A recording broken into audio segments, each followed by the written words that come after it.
Hello everyone, welcome to my YouTube channel. अगर आप state TGT science की preparations कर रहे हैं तो ये चैनल जो है आपके लिए बिल्कुल सही जगह है। यहाँ पर हम एस्टेट टीजीटी साइंस का कंप्लीट सिलेबस करेंगे in a very systematic way. Topic by topic हर चैप्टर्स को जो है इस क्लासेस में जो है कवर किया जाएगा।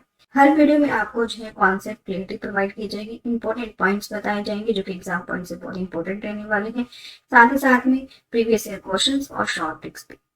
तो अगर आप जो है एस्टेट 2025 जो है क्लियर करना चाहते हैं तो इस चैनल को सब्सक्राइब करना ना भूलें और बेल आइकन दबाएं ताकि आपको नई अपडेट्स मिलते रहें। और साथ ही साथ में वीडियो को लास्ट तक देखना ना भूलें। तो चलिए शुरू करते हैं आज की वीडियो। एस्टेट टीजीटी साइंस का अगर सिलेबस की बात करें तो वहां पर जो है सबसे पहला चैप्टर है that is sorting materials and group. यहाँ पर जो है केमिस्ट्री को पहले दिया गया है, तो हम जो है बिल्कुल ही सिस्टमेटिक वे में करेंगे हर टॉपिक को, हर चैप्टर को।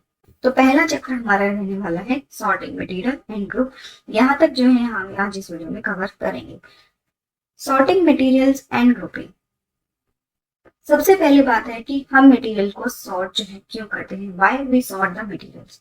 सॉर्टिंग को जो है एक साइंटिफिक अप्रोच है ताकि हम जो है किसी भी मटेरियल के यूजेस, उसके कैरेक्टरिस्टिक्स, उसके बिहेवियर्स को जो है समझ सके और उसको जो है डेली टू डेली लाइफ के अंदर यूज कर सके। इस वजह से हम जो है उसको सॉर्ट करते हैं मटेरियल्स को, और देन उसको उसकी प्रॉपर्टीज के बेसिस पर जो है उसको हम लोग ग्रुपिंग करते हैं।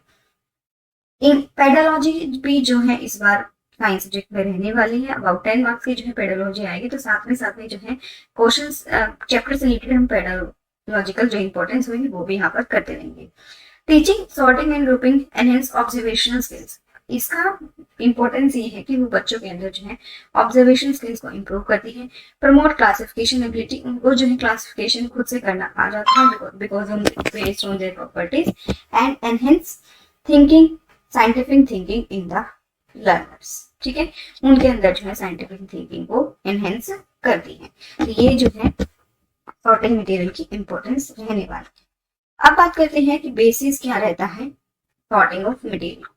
सॉर्टिंग की बात करें तो वो जो है उनकी ऑब्जर्वेबल प्रॉपर्टीज और मेजरेबल प्रॉपर्टीज के ऊपर बेसिस होते हैं। यानी उनकी कुछ प्रॉपर्टीज के बेसिस पर, चाहे वो फिजिकल प्रॉपर्टीज हो या केमिकल प्रॉपर्टीज हो, उनके बेसिस पर जो है उनको अलग किया जा सकता है। सम प्रॉपर्टीज जो हम बात करेंगे जिसके बेसिस पर जो है इसको अलग किया जा सकता है। सिलेबस में आप देख सकते हो कि इन्होंने पूछा है कि प्रॉपर्टीज ऑफ मटेरियल कौन सा है। अपीयरेंस के बेस पे hardness, soluble, insoluble, transparency, object float और सिंक इन वाटर, इस बेसिस पर सॉर्टिंग मटेरियल एंड ग्रुपिंग की बात करें हैं। तो हम जो है चैप्टर में पूरे वही बात करेंगे। तो सबसे पहले बात करते हैं अपीयरेंस की। अपीयरेंस की बात करें तो मटेरियल जो है लस्टर उसके अंदर प्रेजेंट है, यानी शाइनीनेस प्रेजेंट है, यानी डलनेस प्रेजेंट है नहीं, उस बेसिस पर उसको डिवाइड करनी। अगर किसी में शाइनी है तो उसको एक ग्रुप में रख दिया जाएगा, अगर डलनेस है तो उनको जो है अलग ग्रुप में रख दिया जाएगा। इस बेसिस पर जो है हम सबसे पहले मटेरियल को सॉर्ट करेंगे। शाइनिंग मटेरियल्स कौन कौन से, like gold, silver, copper, reflect light well, तो उनको जो है ग्रुप में डाल दिया जाता है। डल मटेरियल्स में आते हैं नॉन मेटल्स और oxidise material like wood, chalk, rubber, जो कि कोई भी लस्टर प्रॉपर्टी शो नहीं करते। उसके बाद है कलर और टेक्सचर के बेसिस पर भी जो है डिवाइड किया जा सकता है। Use for preliminary sorting, starting में जो है जब छोटे क्लासेस होती हैं तो उनके अंदर जो है बच्चे को फर्स्ट जो सॉर्टिंग मटेरियल होता है वो कलर बेसिस पर ही सिखाया जाता है कि कलर कैसा है, रेड कलर है, ब्लू कलर है, उस बेसिस पर उसको सॉर्ट किया जा सकता है। ये एक साइंटिफिक क्राइटेरिया तो नहीं है बट बहुत इजी क्राइटेरिया है for the sorting of the material. Texture की बात करें कि रफ टेक्सचर है, प्लेन है, स्मूथ है, उन बेसिस पर भी जो है मटेरियल को सॉर्ट किया जा सकता है। नेक्स्ट प्रॉपर्टी है हार्डनेस। हार्डनेस के बेसिस पर भी जो है मटेरियल्स को डिवाइड किया जा सकता है। Defines material resistance to deformation और स्क्रैचिंग। ठीक है, hard material can't be easily compress, जो हार्ड मटेरियल्स होते हैं कंप्रेस नहीं किया जा सकता, स्क्रैच नहीं किया जा सकता और जल्दी तोड़ा नहीं जा सकता। जबकि सॉफ्ट मटेरियल की बात करें तो वो जो है इजीली कंप्रेस हो जाती है, स्ट्रेच हो जाती है, उनको जो है जल्दी तोड़ा जा सकता है, जैसे कि cotton, sponge, rubber etcetera. Hardness measure करने के लिए जो एक साइंटिफिक अप्रोच होती है, ये एक साइंटिफिक मेथड है टू द सॉर्टिंग मटेरियल। तो इसके अंदर जो है मोहर स्केल ये हम लोग यूज करते हैं, वो which is a scientific basis to the sorting of material. Hardness is more precisely measured by Mohs hardness scale. ये जो है एक साइंटिस्ट ने दिया था, दैट इज फ्रेडरिक मोहस ने 1912।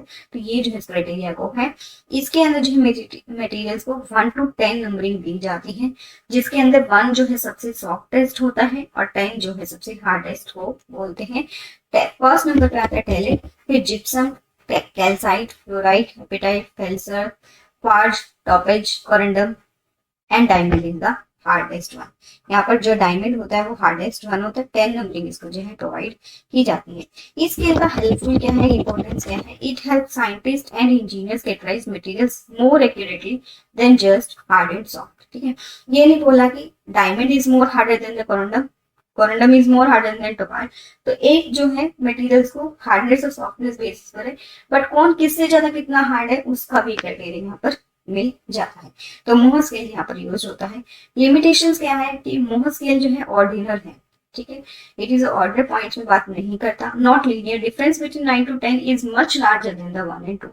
यहाँ पर ये नहीं है कि क्वार्ट्ज और टोपाज में अगर 1 का डिफरेंस है तो कैल्साइट और क्लोराइड में 1 का डिफरेंस है तो इनमें भी सॉफ्टनेस और हार्डनेस का इतना ही फर्क होता नहीं। बहुत ज्यादा डिफरेंसेस जो आता है, सॉफ्टनेस का अलग डिफरेंस होता है। 1 डिफरेंस होने के बावजूद भी इनकी हार्डनेस में बहुत ज्यादा वेरिएशंस हो जाती है। तो यही इसकी लिमिटेशंस है, बहुत क्लियरली डेमोन्स्ट्रेशन नहीं करता। हाँ, कहीं ना कहीं इतना बता देता है कि कौन किससे ज्यादा हार्ड है, बट कितना ज्यादा डिफरेंस है वो यहाँ पर अच्छे से शो नहीं कर पाता। यही मोह स्केल की जो है लिमिटेशंस होती है। अब बात करते हैं सॉल्युबिलिटी ऑफ वाटर के बेसिस पर कि वाटर में सॉल्युबल है या नहीं, उस बेसिस पर भी जो है मटेरियल को सॉर्ट आउट किया जा सकता है। अगर वो वाटर में डिजोल्व होने पर होमोजिनली डिजोल्व हो जाते हैं, एक यूनिफॉर्मली डिजोल्व हो जाते हैं, तो उसको जो है होमोजीनियस सॉल्यूशन बोलते हैं। अगर जो है डिजोल्व नहीं होते हैं तो वो एक हेट्रोजीनियस मिक्सचर बना लेते हैं, तो उसको जो है हम लोग हेट्रोजीनियस सॉल्यूशन बोलते हैं। ठीक है, इनसॉल्युबल जो है डिजोल्व नहीं होते और जो डिजोल्व हो जाते हैं like salt and sugar. Solubility depends upon factors such as temperature, nature of solute, solvent and particle size, इनके ऊपर जो है डिपेंडेंट करती हैं। हाई टेम्परेचर पर जो है जल्दी चीजें जल्दी डिजोल्व हो जाती है। नेचर ऑफ सॉल्वेंट के ऊपर भी डिपेंड करती है, वाटर के अंदर चीजें डिजोल्व हो जाती हैं। सम चीजें जो है नॉन वाटर में भी डिजोल्व नहीं होती हैं, तो उस बेसिस पर भी जो है इसको हम लोग डिवाइड कर सकते हैं।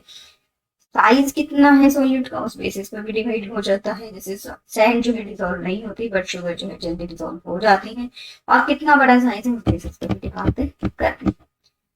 नेक्स्ट बात करते हैं ट्रांसपेरेंसी की। ट्रांसपेरेंसी बेसिस पर भी जो है हम लोग इसको 3 में डिवाइड करते हैं। फर्स्ट है ट्रांसपेरेंट, दूसरा translucent and third is opaque. Transparent हो जाते हैं जिसके अंदर से मटेरियल, जिस मटेरियल से जो है लाइट बिल्कुल पूरी पास हो जाती है उसको हम जो ट्रांसपेरेंट कहते हैं। जब पार्शियली लाइट पास होती है तो उसको जो है ट्रांसलूसेंट बोलते हैं। और ओपेक जिसमें से लाइट बिल्कुल भी पास नहीं होती है। ठीक है, ट्रांसपेरेंट के एग्जांपल है ग्लास ऑफ वाटर, ट्रांसलूसेंट के जो है frosted glass, butter paper etcetera, and opaque का है wood and bricks. Next property है फ्लोटेशन, जो कि लास्ट प्रॉपर्टीज है यहाँ पर। अगर हम इस सिलेबस के अकॉर्डिंगली बात करें, दैट इज कि वो वाटर के अंदर जो है फ्लोट करते हैं या फिर सिंक कर जाते हैं, उस बेसिस पर भी जो है हम लोग मटेरियल्स को सॉर्ट आउट कर सकते हैं depending upon the density related to the water. अगर वाटर से डेंसिटी ज्यादा है तो वो जो है सिंक कर जाएंगे। अगर वाटर से डेंसिटी कम है तो वो जो है फ्लोट करेंगे। Object that float less dense then the water, तो वो हल्के होते हैं, इस वजह से जो है वो फ्लोट करते रहते हैं, सिंक नहीं करते। एग्जाम्पल जो है वुड, कॉर्क। और जो डेंसिटी ज्यादा होती है दैट विल बी सिंक, जैसे एग्जाम्पल आ गया आयरन या फिर स्टोन। फ्लोटेशन और सिंक जो प्रॉपर्टी होती है कि वो फ्लोट करेगा सिंक करेगा, उसको जो है एक प्रिंसिपल से हम लोग मेजर करते हैं, और जो साइंटिफिक मेथड होता है to measure the flotation property that is known as Archimedes principle. Archimedes principle कहता है कि एक ऑब्जेक्ट जो कंप्लीटली या पार्शियली वाटर के अंदर सबमर्ज्ड है, वो जो है एक बायोंट फोर्स ऊपर की तरफ फील करता है। जब वो बायोंट फोर्स ऊपर की तरफ जो लग रहा है वो बायोंट फोर्स होता है और उसका वेट जो है इक्वल हो जाता है, तो वो वाटर के अंदर सबमर्ज्ड हो जाता है। ठीक है, डिपेंड करता है कि कितना है। अगर कंप्लीटली बायोंट फोर्स ज्यादा होगा, ठीक है, वेट और बायोंट फोर्स जो इक्वल हो जाएगा, तो वो जो है एक तरह से सबमर्ज्ड कर जाएगा। अगर जो है उसका वेट बहुत ज्यादा होगा मान लीजिए देयर इज ऊपर की तरफ जो है बाइंड फोर्स लग रहा है, नीचे की तरफ जो है इसका वेट आ रहा है, ऊपर की तरफ है जो है बाइंड फोर्स। अगर वेट ज्यादा होगा तो वो जो है नीचे की तरफ डूब जाएगा, अगर बाइंड फोर्स होगा तो ऊपर की तरफ होगा। अगर दोनों के बीच में मतलब कह सकते हो कि बैलेंस है तो वो जो है फ्लोट कर, ठीक है, मतलब आधा जो है फ्लोट सबमर्ज होगा और आधा ऊपर जो है वो एयर की तरफ होगा। अगर बाइंड फोर्स बहुत ज्यादा होगा इट मीन्स, या कह सकते हो वेट कम होगा, तो जो है कंप्लीटली तैर रहा होगा, वो बिल्कुल भी वाटर के अंदर सबमर्ज नहीं करेगा। अगर वेट ज्यादा होगा तो कंप्लीटली डूब जाएगा, और अगर दोनों बैलेंस आउट करेंगे तो हाफ जो है सबमर्ज कर जाएगा और हाफ सबमर्ज नहीं करेगा। तो इसी प्रिंसिपल्स के ऊपर जो है आर्किमिडीज प्रिंसिपल के ऊपर जो है ये डिपेंड करता है। If the object density is less than the water, object की डेंसिटी जो है वाटर से कम है, then it will float. If it is greater it will sink. This principle is fundamental in understanding ship buoyancy, designing submarines and even how aquatic animals moves. ठीक है, तो उसकी वजह से जो है करता है। ऑब्जेक्ट की डेंसिटी अगर कम है यानी वेट यहाँ पर कम है तो इट मीन्स जो है वो फ्लोट करेगा। इफ इट इज ग्रेटर, उसका डेंसिटी ज्यादा है, उसका वेट ज्यादा है, तो वो जो है सिंक कर जाएगा। नेक्स्ट है कंपोजिट मटेरियल। कंपोजिट मटेरियल है जब इन सब प्रॉपर्टीज को कंबाइन करके जो हम लोग सॉर्ट आउट करते हैं तो उसको हम बोलते हैं composite materials. Are engineered by combining two or more different materials to create one with enhanced properties. For example fibre और glass, it is made up of glass fibres and plastic resin which is strong as well as lightweight. दोनों यहाँ पर होते हैं। Concrete की बात करें, it is made up of cement, gravel and sand which is very hard and durable, that is known as concrete. Plywood, layers of wood glued together, which is stronger and more flexible than the single wood piece. ठीक है, तो ये composite material जो है दो तीन property को mix कर जाता है, तो उन बेसिस प्रॉपर्टी के जो है मटेरियल को भी नया एक रूप दे देते हैं, तो उसको हम लोग जो है बोलते हैं composite material. Composite material allow us to design objects with tailored properties, more greater properties like strength, flexibility or resistance to corrosion. ठीक है, तो इनसे जो है और अच्छा मटेरियल हमें मिलकर बनता है।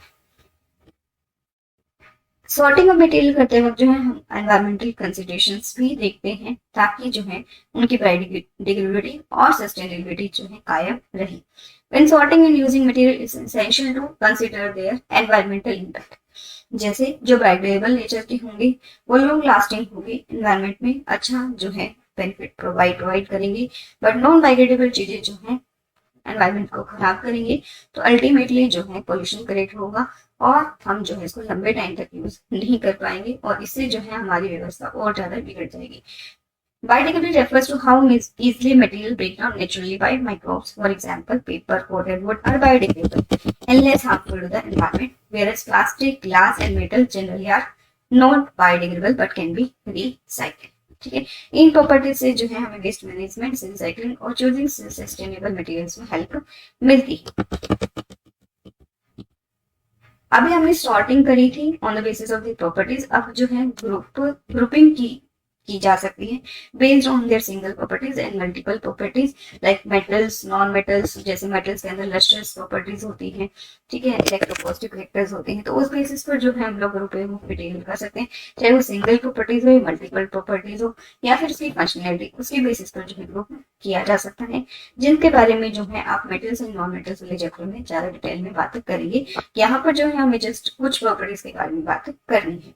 Single property, all objects that are hard, multiple properties hard and transparent को भी इंक्लूड किया जा सकता है, और फंक्शनली बात करें तो यूज ऑफ मटेरियल्स के ऊपर जो है उनको डिवाइड किया जा सकता है, like cooking, construction, clothing etcetera. एक ऑब्जेक्ट को जो है एक से ज्यादा मल्टीपल ग्रुप्स में रखा जाता है डिपेंडिंग ऑन देयर क्राइटेरिया होता है। इंपॉर्टेंस की बात करें तो इसका जो है क्या डेली लाइफ में यूज रहता है सॉर्टिंग और ग्रुपिंग का।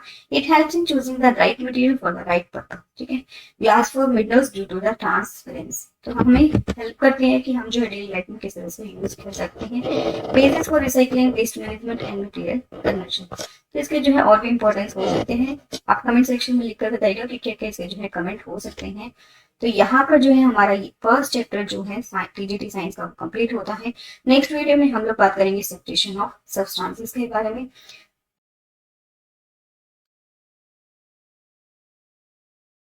दोस्तों ये था आज का topic, that is sorting materials and grouping. उम्मीद है आपको सब कुछ अच्छी तरह समझ आया होगा।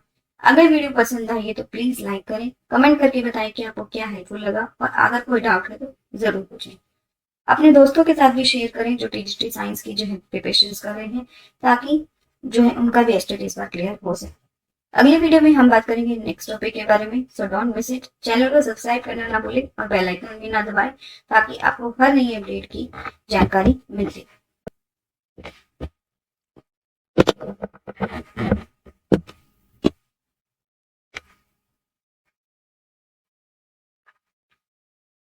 सो मिलते हैं नेक्स्ट वीडियो में, तब तक के लिए all the best for your preparations. जय हिंद।